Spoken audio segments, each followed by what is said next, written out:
Assalamualaikum warahmatullahi wabarakatuh.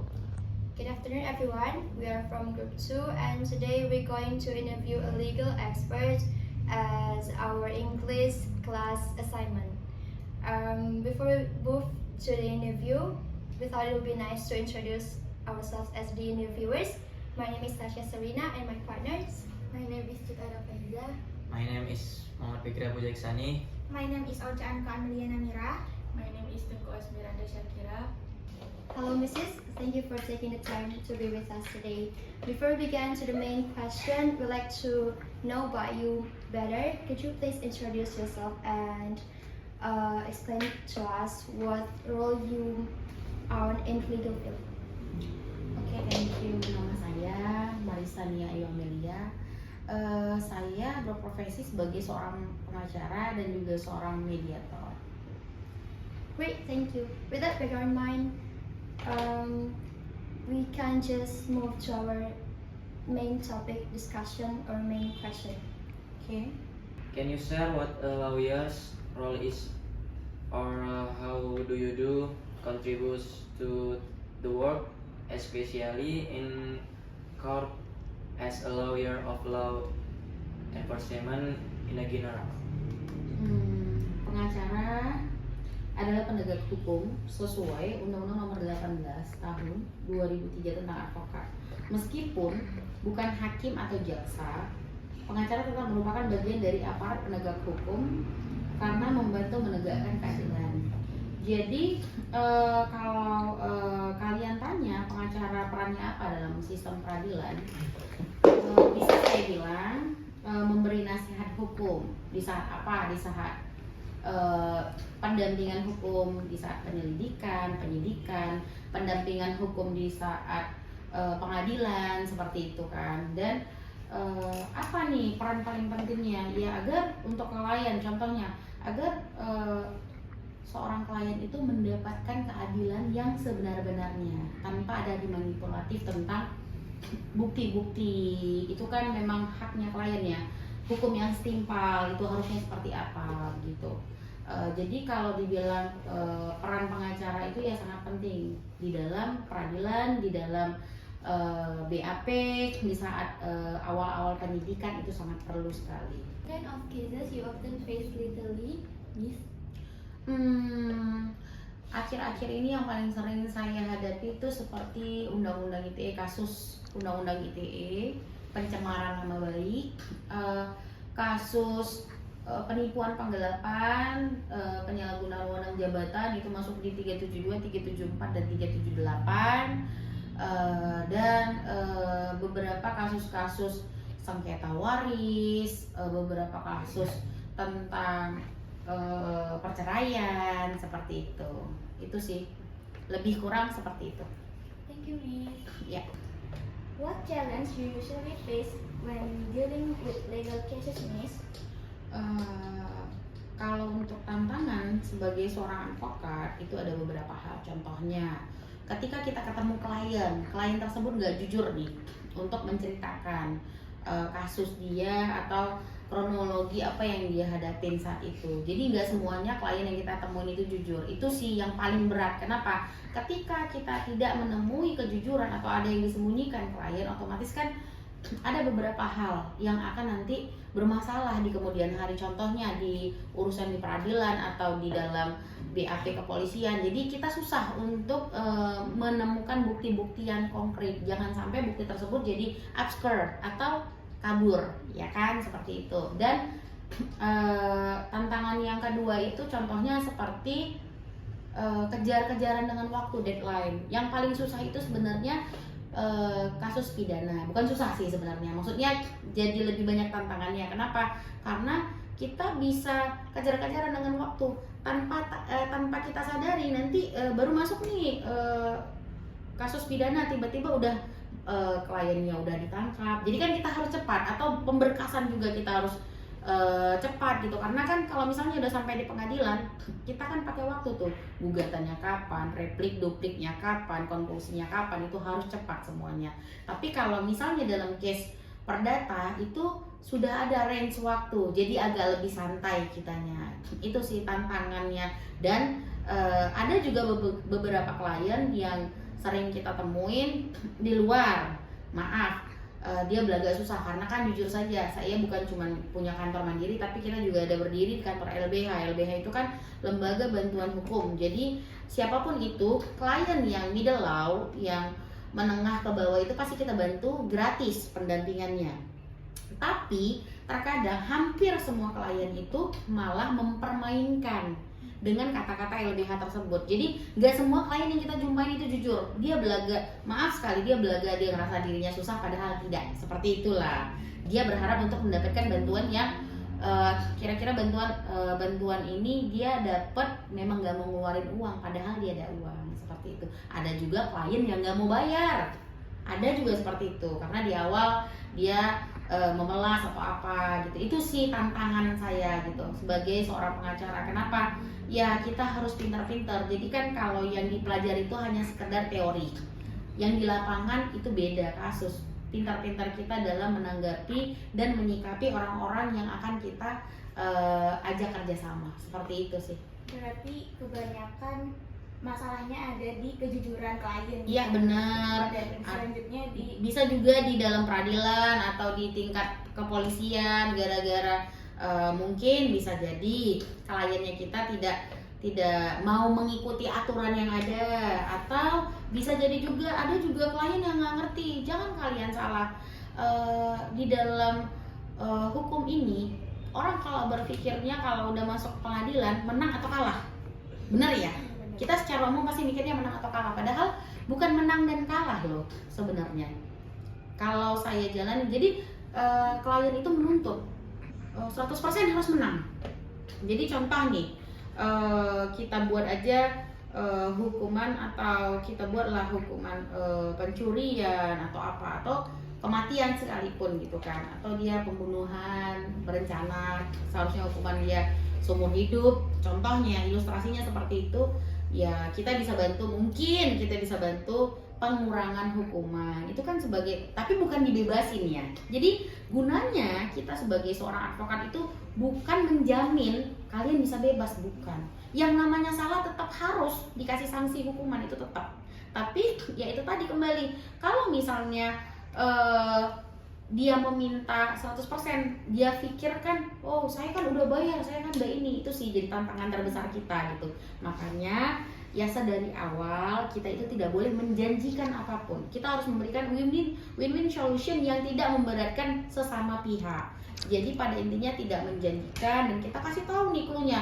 Kalaupun nanti terjadi begini Pak, kita akan jelasin. Nanti Pak kalau misalnya nggak bisa pakai step yang A, kita pasti akan melalui step B. Jadi kita akan kasih tahu nih apa-apa saja yang akan terjadi di proses-proses selanjutnya. Jadi dia nggak kecewa, dia harus tahu sepahit-pahit apapun nanti ke depannya. Jangan berjanji manis. Itu sih banyaknya kita arungin masalah di klien, iya, masalah di step-step pemerintahan. Biasanya klien kita nggak bisa diajak kerjasama. Itu sih.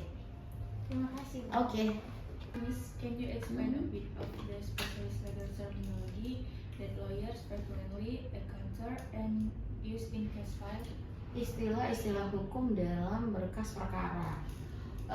Bisa saya contohkan, contoh biasa itu contohnya seperti surat kuasa.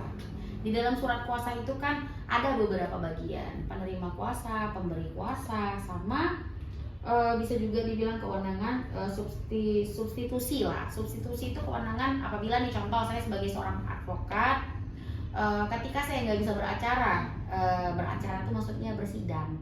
Jadi ketika saya nggak bisa bersidang, saya bisa minta rekan saya di luar dari surat kuasa tersebut, itu saya bisa minta tolong boleh tolong saya, ini ada persidangan gitu, gantiin kita gitu, seperti itu. Atau istilah lainnya bisa kita bilang dalam porsi gugatan. Surat gugatan itu kan ada replik, duplik, nanti ada tahapan-tahapannya, habis itu ada posita, ada petitum, seperti itu. Itulah istilah-istilahnya seperti itu. Oke. How flexible is a lawyer career in terms of balancing other jobs or activities from your perspective and experience as a lawyer, Miss? Alhamdulillah pengacara itu tidak seperti ASN atau pegawai kantoran lainnya yang terikat dengan jam kerja. Fleksibelnya seorang pengacara itu dia bisa mengerjakan ketemu klien atau ide perkara apapun yang dia dapatkan itu bisa mengerjakannya dalam waktu pagi, siang, sore, malam itu boleh. Udah. Dan saking fleksibelnya pekerjaan pengacara ini, dia bisa gitu punya usaha lain atau punya kerjaan yang lain, atau bisa juga banyak kan contoh-contoh kecil itu pengacara yang buka usaha juga, atau bisa juga kita bilang pengacara yang sambilan ngajar, seperti itu kan kebanyakannya seperti itu. Jadi kalau dibilang fleksibel ya sangat fleksibel karena kita bisa kemana aja, bisa jalan-jalan sambil kerja, bisa keliling luar negeri, keluar kota itu bisa sambil kerja. Jadi tidak dipatokin dengan waktu. Tapi kita akan dapat patokan waktu itu apabila contoh sudah ada panggilan dari kepolisian harus tanggal sekian. Itu harus kita hargain dan kita ikutin kan seperti itu. Atau panggilan dari persidangan sudah ditentukan jadwal sidang itu setiap hari Senin gitu di jam sekian gitu. Tapi ya itu tadi fleksibelnya itu walaupun sudah ditentukan harinya, kayak saya bilang contoh saya bisa saya pegang kasus 1, 2, 3, 4, 5, 6 pokoknya terserah. Ketika kita bisa sanggup ya lakukan aja. Ketika kita tidak bisa bersidang, ketika tidak bisa kita itu mendampingi klien, kita kan bisa minta rekan-rekan sejawat, tolong dong ini mau nggak sidang, aku kebetulan aku ada kerjaan lain nih gitu. Itulah enaknya sesama pengacara dan fleksibel kerja sebagai seorang pengacara itu sih. Tidak terikat waktu berarti. Iya, paling enak. Terima kasih Bu. Iya, sama. From your experience, Miss, what are the key areas of knowledge that aspiring lawyers should focus on during their studies? Apa ya, kalau kita bilang untuk kalian ini mungkin kalau bisa saya bilang wejangan lah ya kan. Jadi kalau mau jadi seorang pengacara itu nggak hanya kita terkonsep dengan teori undang-undang yang berlaku, itu penting. Tapi yang paling penting adalah gimana caranya kalian itu lihai atau memahami penuh dalam hukum acara perdata, hukum acara pidana, hukum acara peradilan agama. Kalian harus kuasain itu gitu. Jadi teori itu sangat perlu. Ketika kalian tidak tahu dasar, nggak akan mungkin juga kalian akan jadi pengacara. Tapi lebih penting lagi jika kalian mengetahui nih proses-prosesnya bagaimana. Kalau proses dalam tingkat kepolisian itu tahapannya apa-apa saja kan begitu, penyidik, penyelidikan, BAP apa segala macam itu harus kalian kuasain.